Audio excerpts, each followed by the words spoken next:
Hi, I'm Cayla, and I'm not famous, but I know someone that is, and he changed my life. Growing up, I grew up in a Catholic grade school, kindergarten through 8th grade. I had a lot of things that were important to me: school, grades, friendships, being accepted, and wanting to feel loved and having the attention.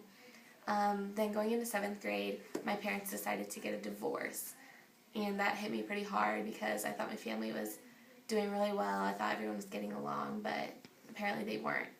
So throughout the divorce, I eventually started developing depression, and I was diagnosed twice. I was not put on any medication because my parents were against it, but I eventually ended up having suicidal thoughts as well.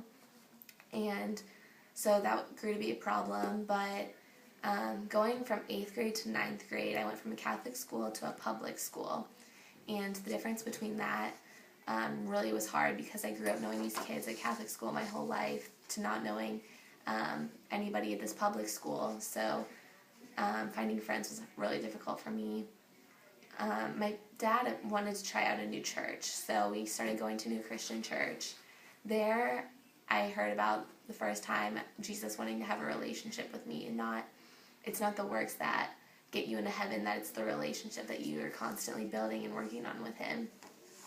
And then the next few months at school, one of my friends had invited me to Crew, which at the time was Student Venture, and so we went. We had a lot of fun.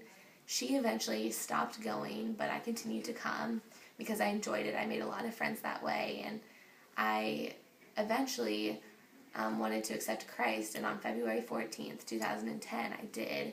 So that was really exciting because February 14th is Valentine's Day, and everybody on Valentine's Day has someone that loves them, and I wanted someone to love me too, so I wanted to have Jesus be my Valentine, which was really exciting for me.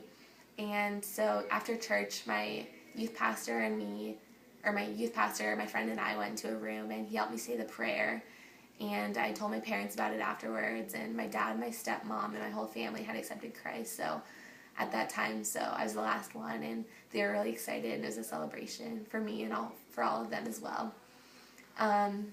Since I've accepted Christ, I feel a lot more for people. I look at things differently. I want to help people that have been put in my situation for depression and suicidal thoughts to know that they are not alone, and that if you are constantly working on a relationship with Christ, that he will pull you through those tough times. He wants you to turn to him and to turn it all over to him.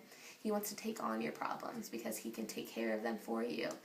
So since then, I've learned to turn a lot over to God, and all those things that were important to me in middle school, such as idolizing the school, the grades, the friends, the acceptance, it's all good, but in moderation, and as long as Jesus is first. So as long as you have Jesus, as your number one priority, those things are important too, but if you keep adding stuff onto Jesus, then you don't have anything.